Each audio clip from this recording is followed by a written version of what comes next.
اعوذ باللہ من الشیطان الرجیم بسم اللہ الرحمن الرحیم۔ عزیزان مان، آج فروری 1982 کی 12 تاریخ ہے اور درس قرآن کریم کا آغاز سورہ محمد کی آیت 16 سے ہو رہا ہے، 47/16۔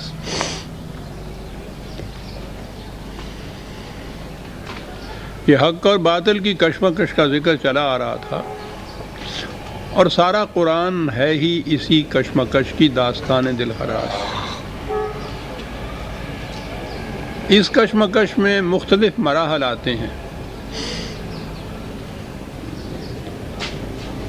نبی اکرم صلی اللہ علیہ وسلم کی زندگی کا پہلا دور مکے کی زندگی ہے۔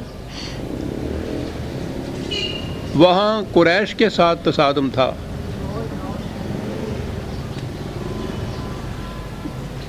قریش کی ایک خصوصیت تھی کہ وہ کھلے ہوئے دشمن اور کھلے ہوئے دوست تھے، ان میں منافقت نہیں تھی۔ وہ ان کا قومی کردار تھا یہ، اس لیے وہاں جو تصادم ہوتا تھا وہ کھلے بندوں ہوتا تھا۔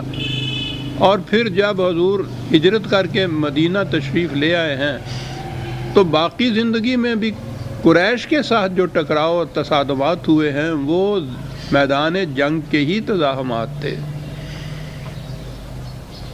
اور بالآخر جب انہوں نے دیکھ لیا اپنی آنکھوں سے کہ حق اسی طرف ہے، نصرت انہی کو حاصل ہوتی ہے، تو وہ اسلام لے آئے، کھلے بندوں اسلام لائے۔ اور پھر ان میں کوئی ایک بھی ایسا نہیں ہے کہ جو منافق نظر آیا ہو۔ لیکن جب مدینے تشریف لائے ہیں آپ تو پہلی بات تو یہ ذہن میں یوں آتا ہے کہ حضور مدینہ تشریف لے آئے تو سارا مدینہ مسلمانوں کا تھا، اور اس کے بعد یہ اسی طرح سے اس شہر میں یا اس علاقے میں یہ مسلمان ہی سے جو زیادہ آتے رہے۔ بات یہ نہیں تھی۔ جب وہاں ابتدا ہوئی ہے تو وہاں تو محدود چند گنتی کے لوگ مسلمان تھے۔ اب باقی جو وہاں کی آبادی تھی خود مدینے کی اور اس کے گرد و نواح جو قبائل بھی تھے عربی، ان کے کردار میں اور قریش کے کردار میں بڑا فرق تھا۔ یہ بیشتر منافقین تھے، یہودی تھے، اور وہ تو منافقت میں ضرب المثل ہے۔ اور یہ جو اعراب بدوی قبائل بھی بیشتر تھے، ان کی بھی یہی کیفیت تھی۔ تو اب یہاں جو ٹکراؤ اور تصادم ہے اس کی نوعیت مختلف ہو گئی تھی، بلکہ یہ دوہرے قسم کے ٹکراؤ تھے۔ قریش کی طرف سے تو اس 6-7 سال کے عرصے میں کتنی ہی لڑائیاں ہوئیں، بار بار وہ آتے تھے ہجوم کر کے اور بار بار ان کے ساتھ جنگ ہوتی تھی۔ تو ایک تو یہ مقابلہ تھا جو قریش کا مقابلہ رہا مسلسل مدینہ آنے کے بعد بھی فتح مکہ تک، اور دوسرا یہاں مدینہ اور اس کے گرد و نواح کی آبادی کے بیشتر جو منافقین سے ان کے ساتھ معاملہ۔ اور قرآن میں آپ دیکھیں گے کہ ان تصادمات کا ذکر تو کم آتا ہے، اور ان منافقین کی جتنی سازشیں ہیں ان کا ذکر بیشتر مقام پہ آتا ہے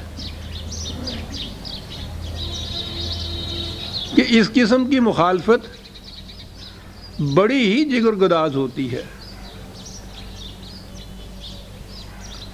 تکلیف دہ، اذیت رساں بھی ہوتی ہے، اور بہت زیادہ اس سے بہت زیادہ گھٹن پیدا ہوتی ہے انسان میں۔ تو یہ مرحلہ وہ آتا ہے جس میں یہ کیفیت ہے۔ اب ان لوگوں کا ذکر اب جہاں جہاں آگے بات آئے گی اس میں یہ ذہن میں رکھیے گا کہ یہ منافقین کا ذکر جو آئے گا تو وہ یہ آبادی مدینہ اور اس کے گرد و نواح کی ہے، اور جو کھلے بندوں تصادم کا ذکر آئے گا تو وہ قریش ہے اور وہاں کی آبادی ہے۔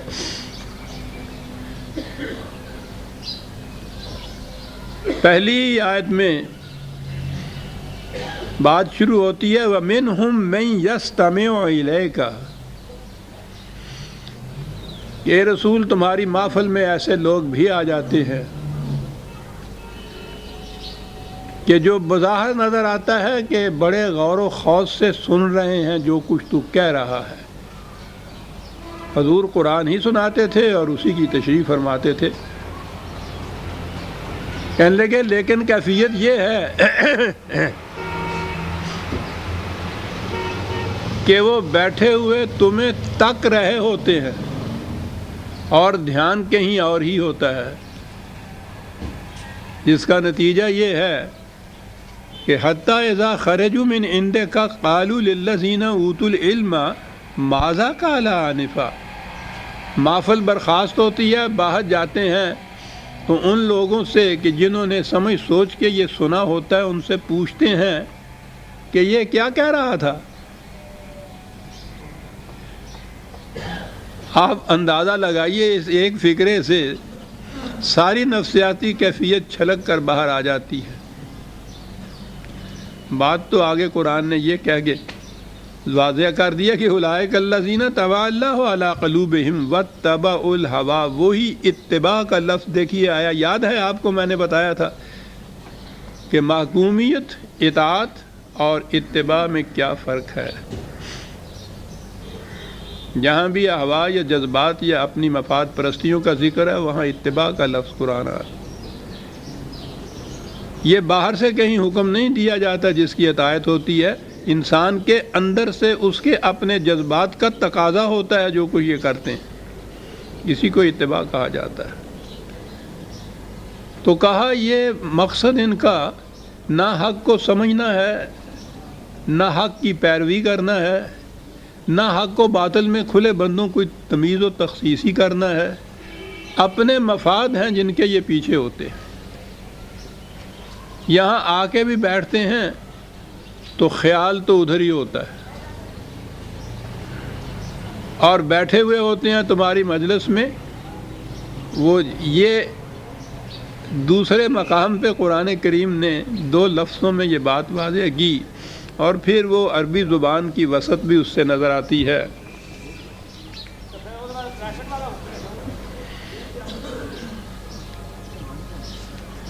وَإِن تَدْعُوهُمْ، یہ 7/198 7/198،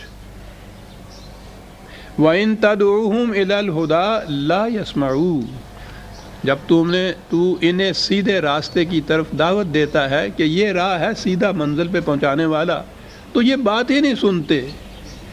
وہ سنتے کیوں نہیں ہیں؟ وہ یستمعوا الیک تو یہاں تھا نا، کان لگائے ہوتے ہیں۔ فرق کیا ہے؟ یہ ہے وہ دو لفظ جو میں نے کہا ہے کہ قرآن بتا رہا ہے۔ وَتَرَاهُمْ يَنْظُرُونَ إِلَيْكَ وَهُمْ لَا يُبْصِرُونَ، یہ ہے زبان اور یہ ہے قرآن۔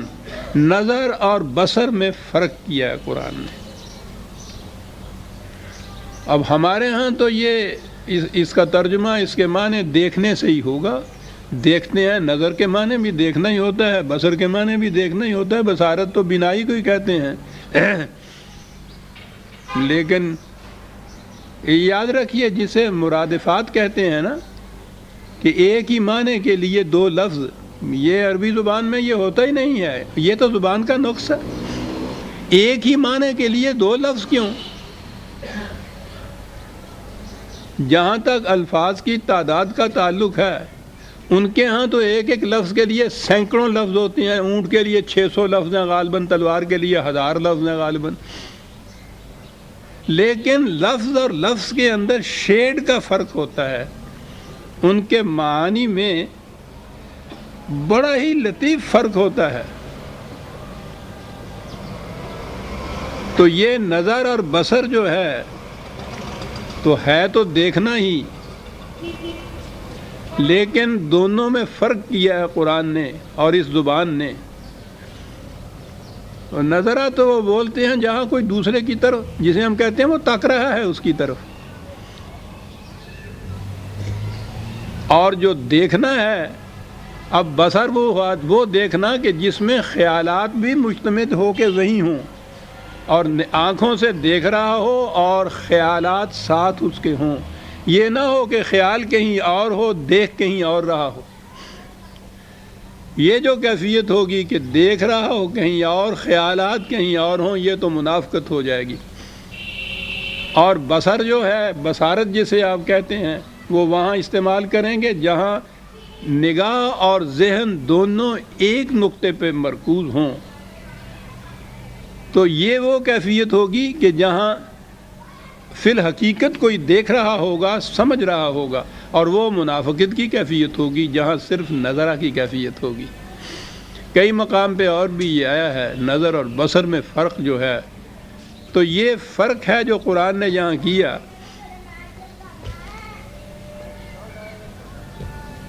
کہ وہ آتے ہیں، محفل میں بیٹھے ہوئے ہوتے ہیں، تمہاری طرف تک رہے ہوتے ہیں نظر، لیکن خیال کہیں اور ہوتا ہے. اور باہر جا کے پوچھتے ہیں ان لوگوں سے جنہوں نے اس کو سمجھا ہوتا ہے کہ یہ کیا کہہ رہا تھا. قرآن کہتا ہے اسی کو دلوں پر مہر لگ جانا کہتے ہیں. اب غور کیجئے، یہ چیز بار آ چکی ہے کہ ان چیزوں کو قرآن لفظاً تو ایسا ہے جیسے خدا اپنی طرف منسوب کرتا ہے، طبع اللہ علی قلوبہم، اللہ نے ان کے دلوں پر مہر لگا دی. اور بات اس نے کی یہ ہے کہ یہ کیفیت جو اپنے اوپر یہ طاری کرتے ہیں، ان کی نفسیاتی کیفیت، واتبعوا الہویٰ، اپنی ہی مفاد پرستی کے پیچھے، تو اس کا نتیجہ یہ ہوتا ہے کہ پھر آہستہ آہستہ دلوں میں سمجھنے کی صلاحیت ہی نہیں رہتی. وہ ہر وقت اپنی مفاد پرستیوں کے خیال میں ڈوبا رہتا ہے. یہ کیفیت پیدا ہو جاتی ہے. یہاں سے ایک بڑی اہم چیز سامنے آتی ہے.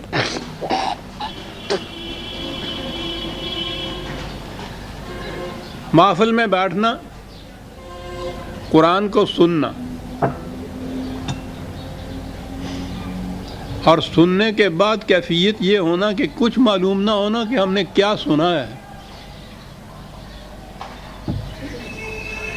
وہاں کی جو محفل ہے، وہاں تو جو سامنے بیٹھنے والے تھے بہرحال عربی زبان تو ان کی تھی نا، ان کے خیالات ہی کسی دوسری جگہ ہوتے تھے. آپ سوچئے تو صحیح کہ جو ہم قرآن سنتے رہتے ہیں ساری عمر، وہ قرآن سننے کے بعد پھر ہمیں پوچھنا ہوتا ہے نا کسی دوسرے سے کہ یہ کیا کہہ رہا تھا. بلکہ وہ تو پوچھتے بھی تھے اتنا، اور ہم تو اس میں اتنا پختہ ہو چکے ہوئے ہیں کہ ہم باہر آ کے بھی نہیں پوچھتے کہ یہ کیا کہہ رہا تھا. سنتے ہی رہتے ہیں ساری عمر، نہ خود سمجھتے ہیں نہ کسی سے پوچھتے ہیں کہ یہ کیا کہہ رہا تھا. ساری رات کھڑے پورا قرآن سن کے آ جاتے ہیں. ایک لفظ نہ پڑھنے والے کو پتہ ہوتا ہے کہ اس کے معنی کیا ہے، نہ ان سینکڑے سننے والوں کو معلوم ہوتا ہے کہ کیا ہے. یہ تمام کا پوچھئے تو سارے ملک کے اندر اتنے عظیم اہتمام. خبریں سنیے تو صاحب 10,000 کا مجمع تھا. کیا کر رہا تھا؟ یستمع الیک، سن رہا تھا.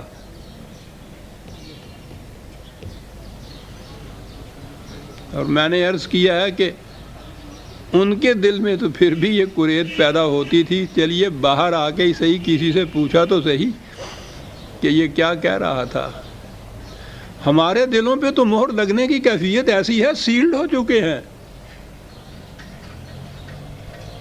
ہمیں یہ سننے کے بعد اتنا بھی نہیں دل میں کھٹک پیدا ہوگی کہ پتہ تو لے کے کیا کہا ہے. یہ عجیب چیز ہے مذہب کی دنیا. اسے چھوڑ کر کوئی بات کوئی دوسرا کرے، اگر وہیں آپ کی سمجھ میں نہ آیا ہو تو اسی سے آپ پوچھ لیتے ہیں کہ معاف فرمائیے میں سمجھا نہیں آپ کی بات، ذرا دہرا دیجئے.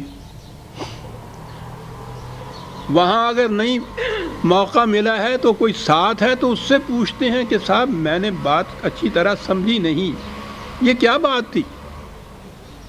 کیوں یہ ہے نا چیز جو آپ کرتے ہیں ہمیشہ. کوئی اور بات ہو مذہب کے سوا، اس میں یہ ہوتی ہے ہماری روش، ہمارا رد عمل کہ جو بات سمجھ میں نہیں آتی اسی وقت یا تو پوچھ لیتے ہیں کہنے والے سے یا کسی دوسرے سے جس نے بات سنی ہو اور سمجھی ہو. لیکن یہ عجیب ایک مرحلہ ہے مذہب کا کہ اس کے اندر ساری عمر ہم سنتے رہتے ہیں اور کبھی یہ دل کے اندر کٹکی پیدا نہیں ہوتی کہ اس کو سمجھ تو لیں جو ہم سن رہے ہیں. خود نہیں سمجھا جاتا, کسی سمجھنے والے سے پوچھ تو لیں کہ اس نے کیا کہا تھا. کچھ نہیں, سنتے رہتے ہیں. ساری عمر پڑھتے بھی رہتے ہیں, ناظرہ جسے کہتے ہیں. اور یہ بھی مخصوص ہے مذہب کے ساتھ. دنیا کی کوئی کتاب آپ ناظرہ نہیں پڑھتے, یعنی اس کے الفاظ پڑھتے چلے جائیں اور آپ کو معلوم ہی نہ ہم کیا پڑھ رہے ہیں. اسے ناظرہ کہتے ہیں نا. سوچ رہے ہیں آپ کبھی کھڑے ہو کے؟ ذہنوں میں ایک چیز ہے کہ اس سے ثواب ہوتا ہے, ایک تسکین ہے. عزیزان من, کوئی ایسی عبارت, کوئی ایسے الفاظ, کوئی ایسی کتاب بھی ہے کہ اسے آپ سمجھیں نہ اور پھر ساری عمر پڑھتے چلے جائیں اور اپنے آپ کو یہ ایک اطمینان دلاتے چلے جائیں کہ اس سے کچھ ہوتا ہے. ارے کسی اور کتاب سے کیوں نہیں آپ یہ کچھ کرتے؟ اسی کی تخصیص یہ کیوں ہے؟ معاذ اللہ, کیا یہ کتاب ایسی ہے کہ جس کے معنی کچھ نہیں ہے, الفاظ ہی الفاظ ہیں.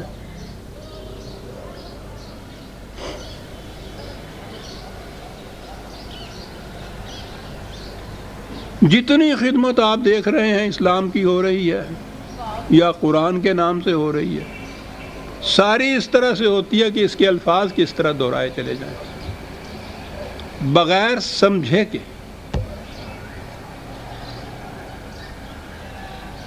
وَمِنْهُمْ مَنْ يَسْتَمِعُ إِلَيْكَ حَتَّى إِذَا خَرَجُوا مِنْ عِنْدِكَ قَالُوا لِلَّذِينَ أُوتُوا الْعِلْمَ مَاذَا قَالَ آنِفًا.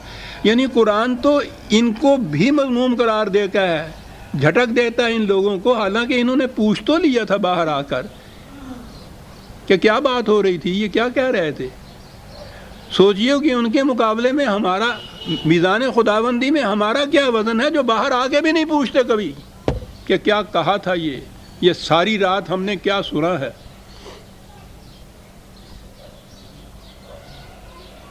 چلے آتے ہیں بغیر سمجھے سن کے, کسی سے پوچھتے نہیں ہیں, دوسری شخص سے چلے جاتے ہیں. ساری عمر یہی کرتے ہیں, ساری قوم یہی کر رہی ہے, اور اس کا نتیجہ تو پھر ظاہر ہے نا کہ ساری قوم رو رہی ہے.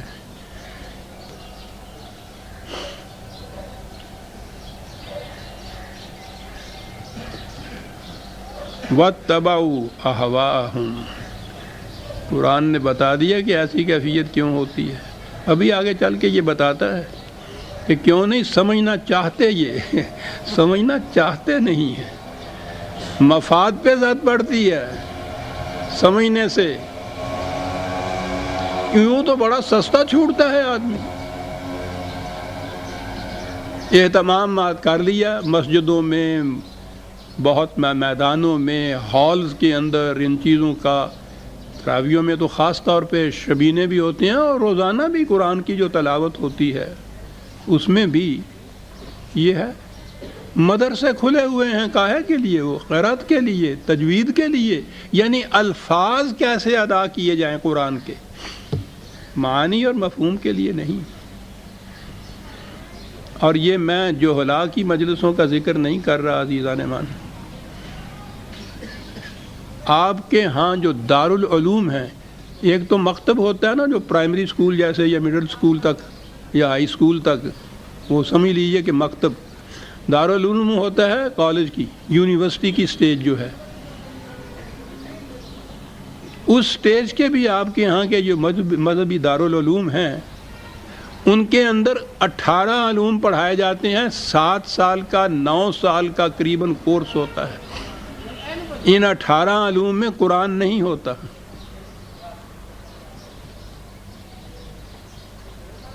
آخری سال سورہ بقرہ, صرف ایک تفسیر ہے بیضاوی کی, وہ سورہ بقرہ کی آخری سال وہ تعویذ کی طرح اتنی سی شرط پوری کی جاتی ہے. پورا قرآن نہیں ہے اس نصاب میں داخل.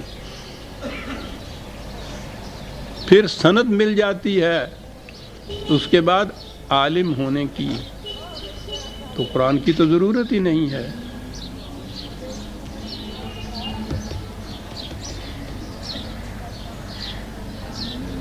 وہ قرآن جس کے متعلق بہرحال میں نے کہا تھا نا کہ وہ سمجھنا چاہتے نہیں ہیں، کیونکہ وہاں تو یہ بھی آیت آ جائے جی نا، وَمَن لَّمْ يَحْكُم بِمَا أَنزَلَ اللَّهُ فَأُولَٰئِكَ هُمُ الْكَافِرُونَ۔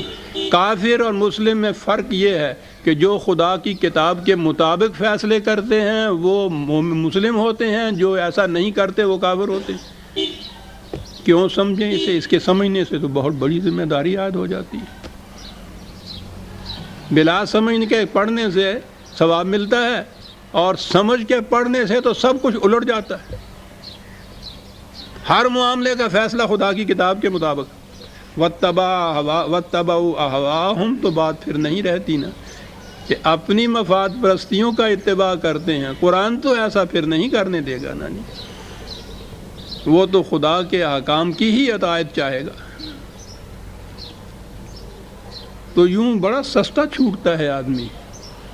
یہ دین مذہب سے بدلا اس لیے جاتا ہے کہ بڑا سستا ہوتا ہے، یہ بڑا آسان ہوتا ہے۔ اس میں چند رسومات، چند الفاظ دہرا لیے تو قرآن کا مقصد پورا ہو گیا، چند رسومات اور شاعر کی ادا کر لیں تو وہ اعمال جو ہیں وہ پورے ہو گئے۔ باقی سارا کچھ وَاتَّبَعُوا أَهْوَاءَهُمْ، اپنی مفاد پرستیاں ہیں، ان کے پیچھے چلو۔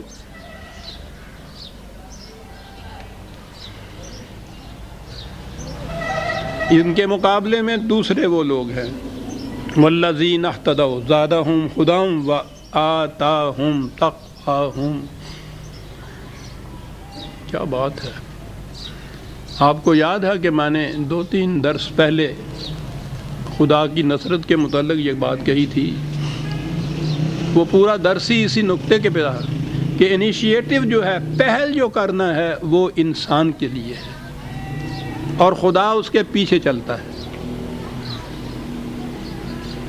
بڑی اہم چیز ہے جو قرآن نے، میں نے عرض کیا تھا نا کہ مجھ سے اگر پوچھا جائے کہ قرآن کا پیغام کیا ہے، تعلیم کیا ہے، علم کیا ہے، تو وہ ایک ہی بات ہے کہ یہ انسان کو اس کے مقام سے آشنا کراتا ہے اور خدا کا صحیح تصور دیتا ہے، بس یہ ہے دین۔ اسی محور کے گرد گھومتی ہے ساری کی ساری تعلیم، اور انسان کا اور خدا کا تعلق وہاں بتاتا ہے، اور وہ تعلق یہ ہے کہ ابتدا انسان کی طرف سے ہوتی ہے، اس کے مطابق پھر خدا آگے پیچھے چلتا ہے۔ ان تنصر اللہ ینصرکم، تم اگر خدا کی مدد کرو گے تو خدا تمہاری مدد کرے گا، تم کرو تو۔ اور اس کے متعلق اپنے لیے اس نے کہہ دیا کہ ان وعد اللہ حق، ہم پھر بھی ضرور ایسا کریں گے۔ تمہیں تو اس کا اختیار ہے کہ جی چاہے کرو، جی چاہے نہ کرو، جیسا کرو بھگتو، لیکن جب تم ایسا کرو گے تو ہمیں اختیار نہیں رہے گا معاذ اللہ کہ ہم جی چاہے پھر وہ کریں یا نہ کریں، ہم تو وہ ضرور کرنا ہوگا ہمیں۔ یہ ہے خدا اور یہ ہے انسان۔ دیکھتے ہیں کہ انسان کا مقام کیا ہے اور خدا کا تعلق کیا ہے انسان کے ساتھ۔ تم یہ کرو اور پھر دیکھو، اور ہمیں تو یہ جیسا کہتے ہیں نا، ہمیں تو یہ پھر کرنا پڑے گا، کیونکہ ہم تو اپنے وعدے کے پکے اور سچے ہیں۔ وَالَّذِينَ اهْتَدَوْا زَادَهُمْ هُدًى، جو بھی صحیح راستے کے اوپر قدم اٹھاتا ہے، صحیح راستے کی کشاد اس کے سامنے بڑھتی چلی جاتی ہے، واضح سے واضح تر ہوتا چلا جاتا ہے وہ راستہ اس کے سامنے۔ قدم پہلے اس نے اٹھانا ہے، وَالَّذِينَ اهْتَدَوْا، یہ ہے پہل اس نے کرنی ہے، صحیح راستے پہ قدم اس نے اٹھانا ہے۔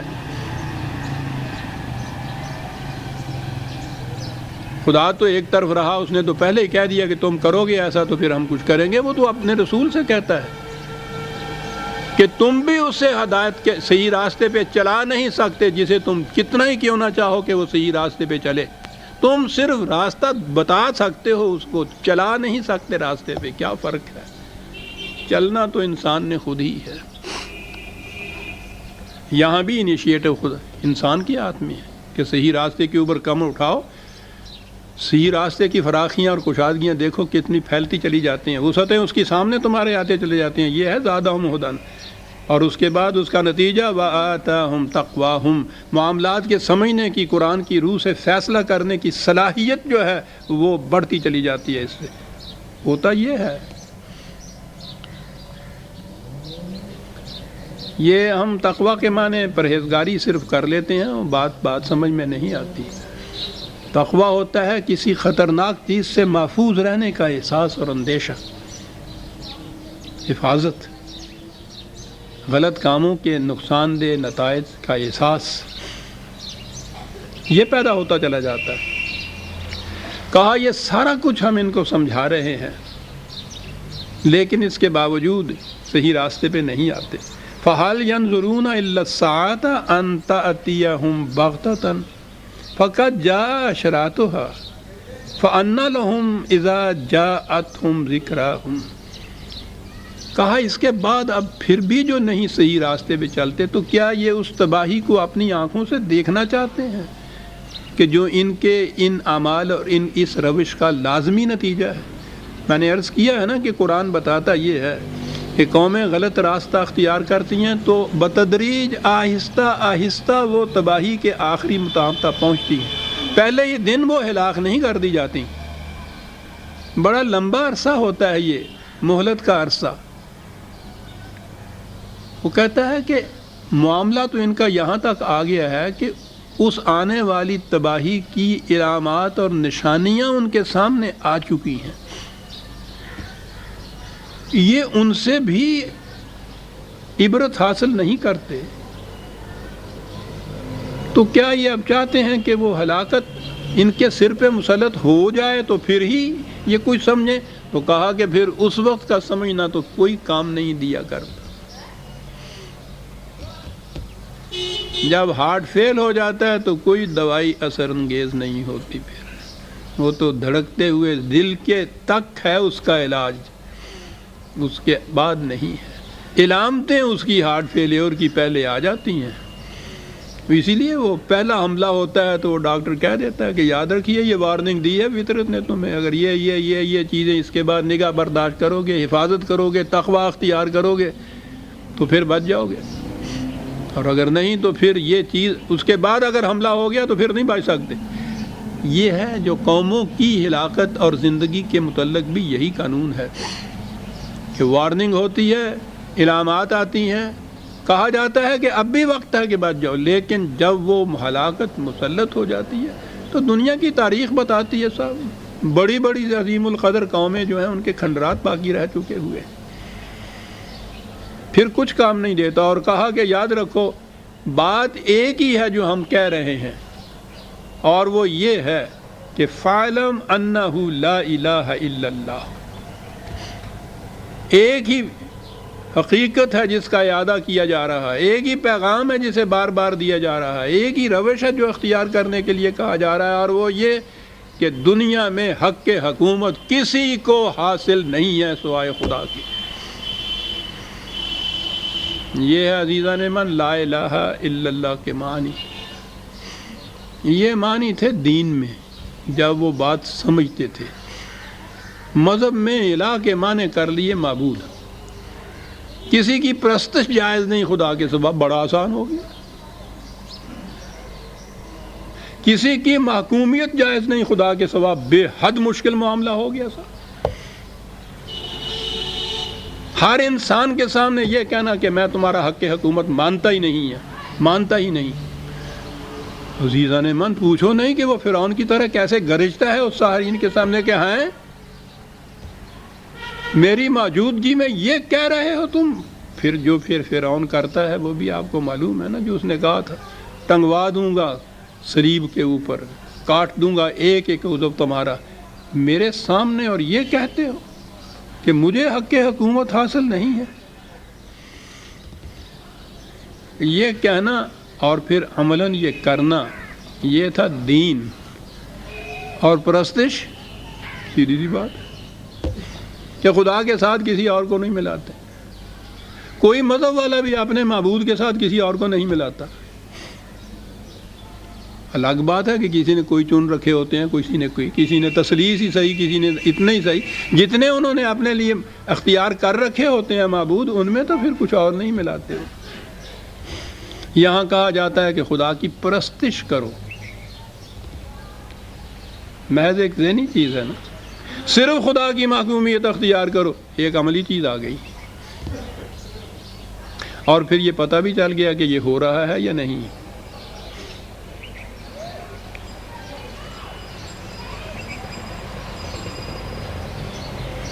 مذہب اصل میں ہے ہی دین کی جو مشکل منزلیں ہیں ان سے پیچھا چھڑانے کا نام ہے. پیچھا چھڑا کے ایک تو داریت آ جاتی ہے، وہ بھی ایک قابل فہم روش ہے. انکار کرتا ہے وہ، صاحب میں مانتا ہی نہیں اس کے. کھلی بندو ایک بات ہے، ٹھیک ہے میں مانتا ہی نہیں. وہ درمیان میں ایک راستہ آتا ہے، یہ بین بین ایک راستہ آتا ہے منافقت کا، کہ صاحب کچھ زبان سے کہہ رہے ہیں کہ ٹھیک ہے یہ بھی مانتا ہوں یہ بھی مانتا ہوں، اور جو کچھ وہ دین کہتا ہے ان میں سے کوئی چیز نہیں مانتی. الہ مانتا ہوں خدا کو، کہ بھی وہ تو اس کے معنی حاکم مطلق ہیں. نہیں جی میں اس کو معبود مانتا ہوں، پرستش کرتا ہوں، اس کی محکومیت سارے دنیا کے خداؤں کی اختیار کرتا ہوں، پرستش خدا کی کرتا ہوں. دیکھا نا آپ نے مذہب کتنا فریب دیتا ہے انسان کو. فَاعْلَمْ أَنَّهُ لَا إِلَهَ إِلَّا اللَّهُ وَاسْتَغْفِرْ لِذَنبِكَ وَلِلْمُؤْمِنِينَ وَالْمُؤْمِنَاتِ. یہ ایک لفظ آ گیا ہے، پہلے بھی آ چکا ہوا ہے، میں اس کی وضاحت کر چکا ہوا ہوں، لیکن پھر اس آیت میں چونکہ آ گیا ہے وَاسْتَغْفِرْ لِذَنبِكَ وَلِلْمُؤْمِنِينَ وَالْمُؤْمِنَاتِ. ذنب کے معنی گناہ کیا گیا، استغفار کے معنی بخشش مانگنا ہوا. تو کہا اے رسول ذنب کا بھی ہے یہاں، تو معاذ اللہ میں کہہ رہا ہوں جو ترجمہ کر دے، اپنے گناہ اور مومنین مومن مردوں مومن عورتوں کے گناہوں کی بخشش مانگ خدا سے. یہ اس کا کیا ترجمہ یا یہ سمجھ لیا اس کا مفہوم، اور آگے پھر چل پڑی. چل سو چل، 1000 برس سے یہ بات چلی کہ رسول معصوم ہوتا ہے،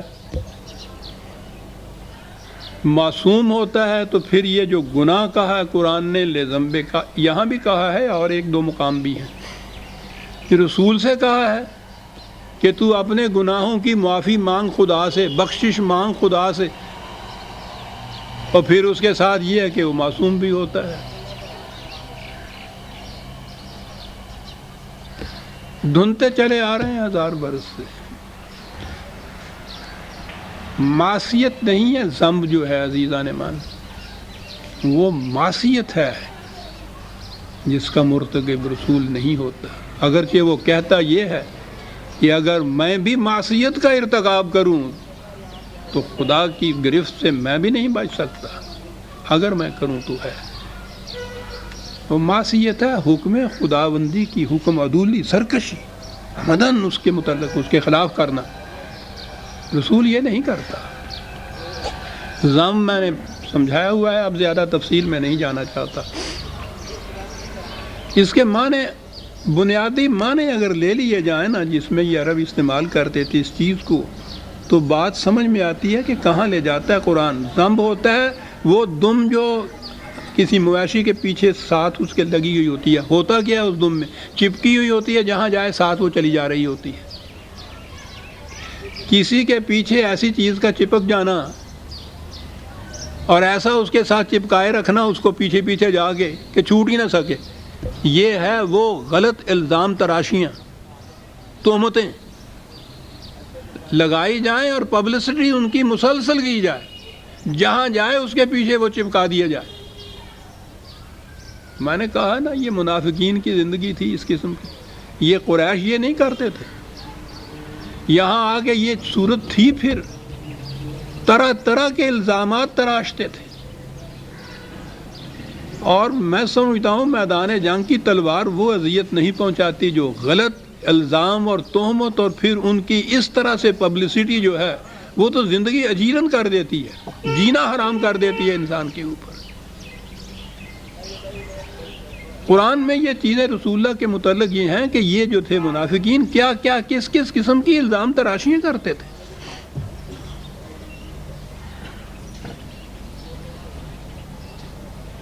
مومنین کے متعلق اور نبی اکرم صلی اللہ علیہ وسلم کے متعلق.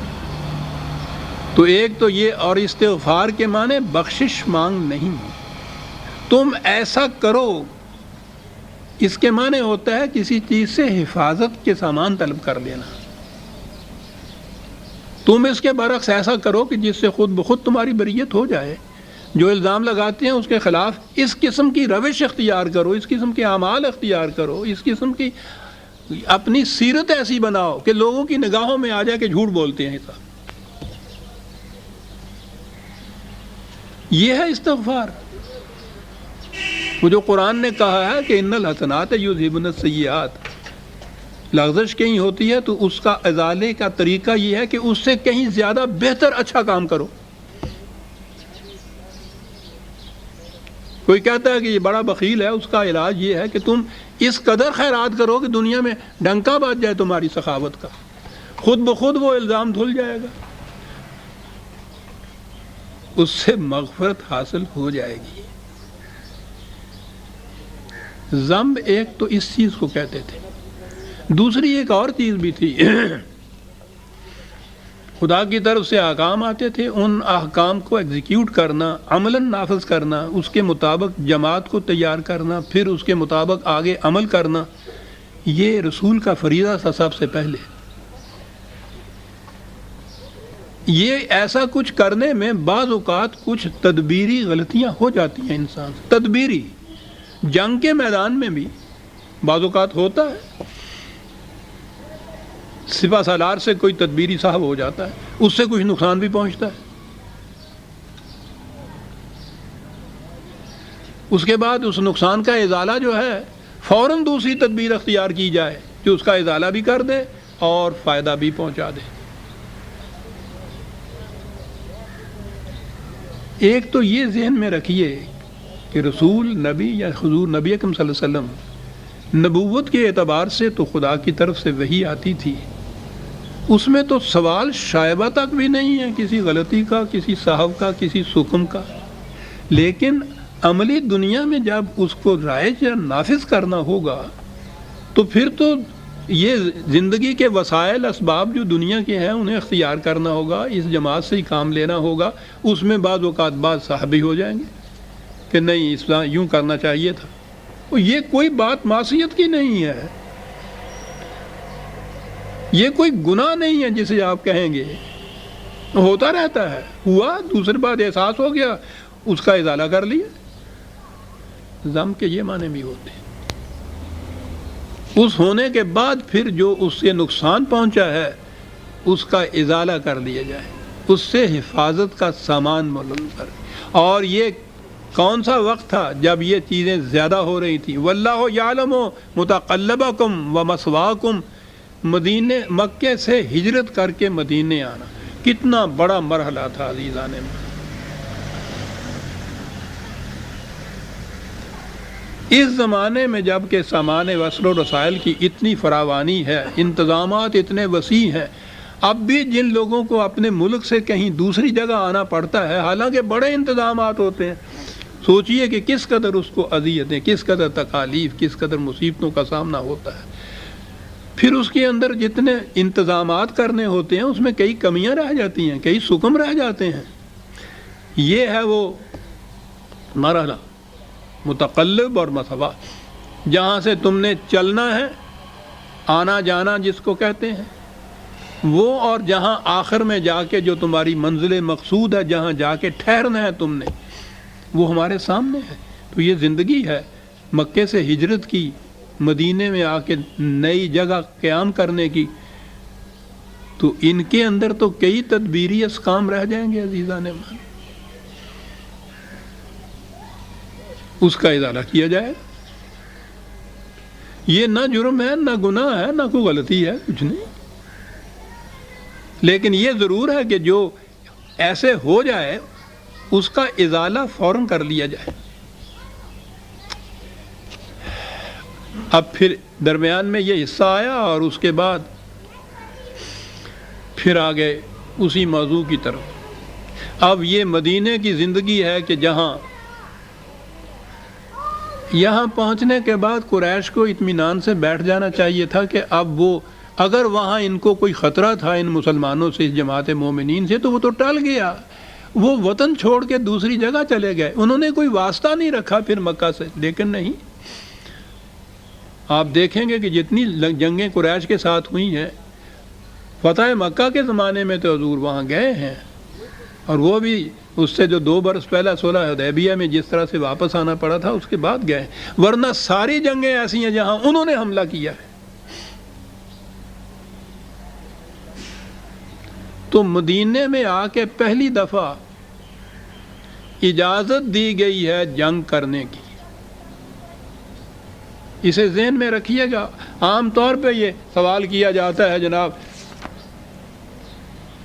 اسلام بزور شمشیر پھیلا اور دیکھیے رسول اللہ نے اتنی جنگیں کی، یعنی یہ اس طرح سے جنگیں کی کہ قریش وہاں سے پورا لشکر لے کر، اس زمانے میں 1000 کا لشکر بہت بڑی چیز ہوتا تھا عزیزان من، مسلح، اور قریش تو بڑے جنگجو واقع ہوئے تھے، وہ وہاں سے مکے سے چل کے مدینے آ پہنچے ہیں حملہ کرنے کے لیے، اور یہ مدینہ سے ذرا باہر نکل کے ان کے میدان جنگ میں ان کے لیے پہنچے ہیں۔ 2 ہجری کا واقعہ ہے، جسے آپ کہتے ہیں کہ ابھی یہ مہاجر تھے، پناہ گزین تھے، ان کے پاس تو سواری بھی نہیں تھی اس زمانے میں، پوری تلواریں بھی پوری نہیں تھیں، لیکن اس مقام پہ یہ ہے وہ پہلی آیت جو جنگ کی اجازت دی گئی ہے 22/39، اذن للذین یقاتلون بانہم ظلموا، ان لوگوں پہ کہ جن پہ اس قدر مظالم ہوئے ہیں بالآخر انہیں اجازت دی جاتی ہے کہ ہاں بھائی تم بھی اپنی مدافعت کے لیے باہر نکل آؤ۔ یہ ہے اجازت جو پہلی دی جا رہی ہے جنگ کے لیے۔ وَإِنَّ اللَّهَ عَلَىٰ نَصْرِهِمْ لَقَدِيرٌ، اور یہ سمجھ رہے تھو کہ ہم تمہاری مدد کریں گے۔ کون لوگ ہیں یہ جنہیں اجازت دی جاتی ہے؟ یہاں سے پتہ چلتا ہے کہ کن حالات میں یہ اجازت دی گئی تھی۔ الذین اخرجوا من دیارہم بغیر حق الا ان یقولوا ربنا اللہ، یہ وہ مظلوم ہیں کہ جن کو ان کے گھروں تک سے نکال دیا۔ کس جرم میں؟ صرف اس جرم میں کہ یہ کہتے تھے کہ ہمارا الہ اللہ ہے، ربنا اللہ، ہمارا رب اللہ ہے۔ اس جرم کی پاداش میں انہیں گھروں تک سے نکال دیا گیا، اور پھر جب یہ یہاں آ گئے تو یہاں پیچھا نہیں چھوڑا، یہاں حملہ کرنے کو آ گئے۔ اس مقام پہ اجازت دی جاتی ہے ان لوگوں کو، اور کاہے کے لیے اجازت دی جاتی ہے؟ اسلام پھیلانے کے لیے، ان کے مندر ڈھانے کے لیے۔ وَلَوْلَا دَفْعُ اللَّهِ النَّاسَ بَعْضَهُم بِبَعْضٍ لَّهُدِّمَتْ صَوَامِعُ وَبِيَعٌ وَصَلَوَاتٌ وَمَسَاجِدُ يُذْكَرُ فِيهَا اسْمُ اللَّهِ كَثِيرًا، کہا کہ اگر خدا ایسا انتظام نہ کرے کہ مستبد، ظالم، جابر، طاقتور حکومتوں کی مدافعت انسانوں کی دوسری جماعت سے نہ کرائے، دیکھیے انسانوں سے کراتا ہے قرآن، اگر ایسا وہ انتظام نہ کرے تو دنیا میں عیسائیوں کے گرجے، یہودیوں کے صومعے، ہندوؤں کے مندر، یوں آج مجھے کہنے دیجیے مسلمانوں کی مسجدیں، کسی مذہب کی پرستش گاہ باقی نہ رہے، سلامتی نہ رہے، توڑ کے رکھ دیں۔ اس لیے اجازت دی جاتی ہے کہ اگر یہ لوگ آئیں تو عزیز ایمان آپ دیکھ رہے ہیں کہ یہ جو مجاہدین مسلمانوں کی فوج ہے، اس کا فریضہ کیا ہے؟ عیسائیوں کے گرجا کو ڈھانے کے لیے اگر کوئی حملہ کرتا ہے، ان کا فریضہ ہے کہ اس کا مقابلہ کریں جا کے۔ مسجد کا ذکر تو آخر میں آیا ہے یہاں۔ تمام اہل مذاہب کی معابد جو ہیں، پرستش گاہیں جو ہیں، ان کی حفاظت کے لیے یہ اپنے سینے پہ تیر کھائیں گے۔ یہ جماعت، انہیں اجازت دی گئی ہے کہ آئیے صاحب۔ بات یہاں تھی،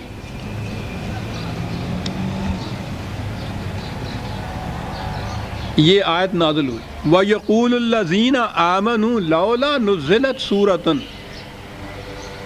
یعنی خود ان کے دل میں یہ خیال پیدا ہو رہا تھا کہ اب تو ایسے حالات نازک ہو گئے ہیں کہ ہمیں اجازت دینی چاہیے کہ ہم بھی میدان جنگ میں جا کے ان کا مقابلہ کر لیں۔ گویا نظر آ رہا ہے کہ حالات کا تقاضا تو یہ ابھر رہا تھا اور ابھی اجازت نہیں ملی تھی، اور یہ چیز جو تھی ان کے سینے میں، یہ تڑپ تھی کہ ہمیں کیوں نہیں اجازت مل رہی۔ لولا نزلت سورۃ، کہا یہ جو سچے مومن تھے ان کے اندر تو یہ بات تھی، کہتے تھے یہ بھی اور آگے بات آ گئی پھر وہی منافقین کی. فَإِذَا أُنزِلَتْ سُورَةٌ مُحْكَمَةٌ وَذُكِرَ فِيهَا الْقِتَالُ رَأَيْتَ الَّذِينَ فِي قُلُوبِهِم مَرَضٌ يَنظُرُونَ إِلَيْكَ نَظْرَ الْمَغْشِيِّ عَلَيْهِ مِنَ الْمَوْتِ فَأَوْلَىٰ لَهُمْ. کہا یوں زبان سے تو یہ کہتے تھے کہ ہاں صاحب ٹھیک ہے جنگ کی اجازت کہنے لگے. اب جو جنگ کی اجازت کے لیے حکم نازل ہوا تو ان منافقین کی کیفیت یہ ہے کہ یہ سن پہ ان پہ غشی طاری ہو گئی, موت کی غشی طاری ہو گئی کہ ہائے ہائے یہ کیا ہو گیا, میدان جنگ میں جانا پڑے گا. اولا کہا ان کی تباہی ہو. جب تک یہ بات نہیں تھی تو یہ بھی باقیوں کے ساتھ کہتے تھے کہ ہاں ہاں صاحب ٹھیک ہے خدا کی طرف سے حکم نہیں ملتا ہم کیا کریں بیٹھے ہیں آرام سے. اور جب وہاں سے یہ حکم آ گیا تو اب یہ دو جماعتیں ہو گئی. ایک تو یہ تھے جو سچے مومن تھے جنہوں نے اس موت میں زندگی کو دیکھا, لپک کے چلے گئے عروس موت کو گلے سے لگانے کے لیے کہ وہاں حقیقی زندگی ان کو مل رہی تھی. اور ایک یہ تھے کہ پہلے یہ کچھ کہتے تھے اور جب یہ حکم نازل ہوا ہے تو اس کے بعد جیسے ہم کہتے ہیں نا موت پڑ گئی, وہ یہ ہے ہی ایسی غشی طاری ہوئی گویا موت پڑ گئی ان کے اوپر. اب پرکھ ہو گئی ایک ہی حکم کے اندر. اس پرکھ کے متعلق دوسرے مقام پہ بات ذرا زیادہ واضح ہوئی ہے عزیزان من, بڑی اہم آیت ہے. سورہ نساء کی آیت 77 4/77 ہمارے متعلق. الم تر الی الذین قیل لهم کفوا ایدیکم واقیموا الصلاۃ وآتوا الزکاۃ. کہا یہ لوگ تھے کہ جب تک تو دین اپنے ابتدائی مرحلے میں تھا, یہ نظام ہمارا ٹریننگ کا تھا, تربیت کا مرحلہ تھا, صلاۃ اور زکوٰۃ کا مرحلہ یوں کہیے, میں زیادہ تفصیل میں نہیں جاتا. جب تک تو اتنی سی بات تھی تو یہ ساتھ اس جماعت اور نظام کے ساتھ چپکے ہوئے تھے. ٹھیک ہے, نہ ہینگ لگے نہ پھٹکری, رنگ چوکھا ہو, بات اتنی سی ہے ساری, نماز پڑھ لو کچھ خیرات دے دو. کہا جب تک تو یہ کیفیت تھی اور ان سے کہا گیا تھا کہ نہیں بس آگے نہیں بڑھنا تم نے, یعنی وہ جو مرحلہ تھا شمشیر زنی کا وہ نہیں آیا تھا, ابھی ابتدائی مرحلہ تھا, ٹریننگ کا مرحلہ تھا, وہاں تک تو یہ ٹھیک تھے. فلما كتب عليهم القتال اذا فريق منهم يخشون الناس كخشية الله او اشد خشية. جو ہی جنگ کی آیت حکم نازل ہوا تو موت پڑ گئی, کانپنے لگ گئے کہ نہیں صاحب یہ تو ہمیں مار دیں گے. اتنا ڈرنے لگ گئے ان سے کہ خدا سے بھی اتنا نہیں ڈرے. اور اس کے بعد ہے قالوا ربنا لما كتبت علينا الكتاب. کہا او یا اللہ اچھے بھلے ہم تو بیٹھے تھے سمجھتے تھے کہ اسلام اسی کا نام ہے, نماز پڑھ لی زکوٰۃ کی خیرات دے دی, یہ کہا جا رہا ہے کہ میدان جنگ میں جا, یہ کہے کو حکم نازل کر دیا تو نے. کہا یہ کہہ رہے ہیں. دیکھتے ہیں مذہب میں پہنچ کے پھر کیا ہوتا ہے. مذہب تو نام رہ جاتا ہے نماز اور زکوٰۃ کا, اور یہ جو میدان جنگ میں جا کے جان دینا ہے, مدافعت کرنا ہے, یہ حکومت کا کام ہو جاتا ہے.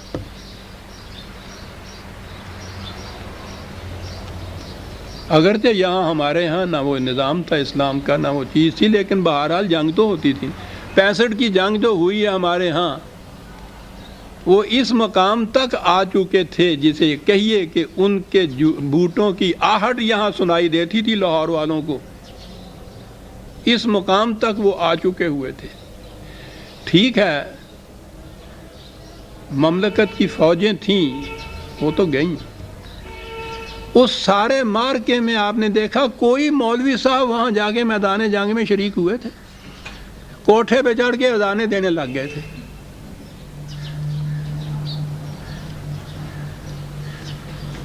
کفوا ایدیکم واقیموا الصلاۃ وآتوا الزکاۃ. کہا یہاں تک تو وہ اسلام کے ساتھ بالکل چپکے اور شدت کے ساتھ چپک گیا تھا. لیکن جو ہی جنگ کا وقت آیا تو کہنے لگے کہ یہ کہ وہ اللہ میاں سے کہتے ہیں کہ یا اللہ بیٹھے بٹھائے ہم آرام سے تھے، یہ تم نے کیا کر دیا، یہ جنگ کا حکم دے دیا سر۔ یہ ہوتا ہے دین جب مذہب میں بدلتا ہے تو نیکی نام رہ جاتا ہے، حالانکہ یہی جو زکوٰۃ اور یہی جو صلاۃ تھی دین کے جو پروگرام تھے اس میں اہم ستون تھے یہ، لیکن یہ سب تیار کرتے تھے میدان جنگ میں جانے کے لیے۔ منزل آخری جو ہے مومن کی وہ تو شہادت ہے نا، یہ تو سارا قصہ پہلا کا جتنا بھی ہے وہ تو ٹریننگ ہے، وہ تو کاکول کی پی ایم میں ہے، یوں کہیے تیار کیا جاتا ہے اس کے اندر سپاہی کو۔ یہ سارے جتنی ہیں تربیت گاہیں ہیں عزیزان من، ایک قربانی کا جذبہ بیدار کرنے کے لیے۔ وہ آخری منزل اس کی میدان جنگ ہے جہاں ہتھیلی سر ہتھیلیوں پہ رکھ کے یہ خدا کی راہ میں چلے جاتے ہیں، ایک عارضی زندگی کے عوض ایک ابدی حیات حاصل کرنے کے لیے۔ لیکن بڑا سخت مرحلہ ہے۔ یہ ساری جتنے بھی آپ کے ہاں کے شعائر ہیں، دین کے احکام ہیں، یہ ارکان ہیں، اس آخری مقصد کی تیاری کے لیے مومن کے لیے تربیت گاہوں کے ارکان اور پروگرام ہیں۔ یہ مذہب میں پہنچ کے یہی مقصود بالذات ہو جاتے ہیں۔ وہ کام ہو جاتا ہے حکومت کا، حکومت اور اس کی فوجیں وہ تو یہ کچھ کریں، اور ہم جو اہل مذہب ہیں، دیندار ہیں، اسلام پرست ہیں، ہم اور زیادہ نمازیں پڑھنے لگ جائیں، پھر نوافل کا اضافہ اس میں کر لیں، پھر اشراق کا اضافہ اس میں کر لیں، ہم یہ کچھ کرنے لگ جائیں۔ دیکھا قرآن نے کیا کہا ہے، یہ ان لوگوں کا ذکر تھا۔ ذکر فیہ القتال اور آیت الذین فی قلوبہم مرض، فی قلوبہم مرض، دلوں کا روگ بتایا ہے۔ یہ مطلب دلوں کا روگ ہے، غلط چیز سے اطمینان حاصل کر لینا، وہ اطمینان نہیں ہوتا، فریب نفس ہوتا ہے، اور اسی کو تو مرض کہتے ہیں دلوں کا، جسے آج سائیکولوجیکل ڈیزیز آپ کہہ رہے ہیں نا، آج کی اصطلاح میں قرآن اس کو ہمیشہ دلوں کا مرض کہتا ہے۔ اس زمانے میں اس نے یہ جو مرض ہیں جسمانی اور قلبی، اس کا فرق کیا ہے اس نے، دلوں کا مرض۔ ینظرون الیک نظر الروح الموت فاولی لہم، کہا کہ ایسے وقت میں کیا چاہیے تھا، طاعتم، کیا بات ہے، ایک لفظ ہے، حکم آیا اور اس کے سامنے جھک گئے۔ قول معروف، پھر آپس میں بھی باتیں وہ کیں جو اس مقصد کے حصول کے لیے جانی پہچانی ہوئی ہو، وہی تذکرہ ہو، وہی ذکر ہو، اسی کی طرف جانے کے متعلق ساری گفتگو ہو، سارے تذکرے ہوں۔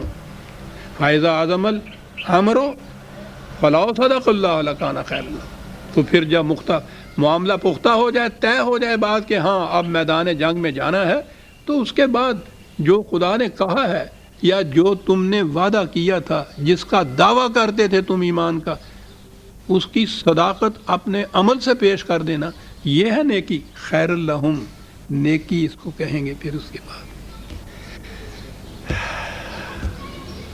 وقت ہو گیا عزیزان من، سورہ محمد کی آیت 21 تک ہم آ گئے، 22ویں آیت سے ہم آئندہ لیں گے۔ ربنا تقبل منا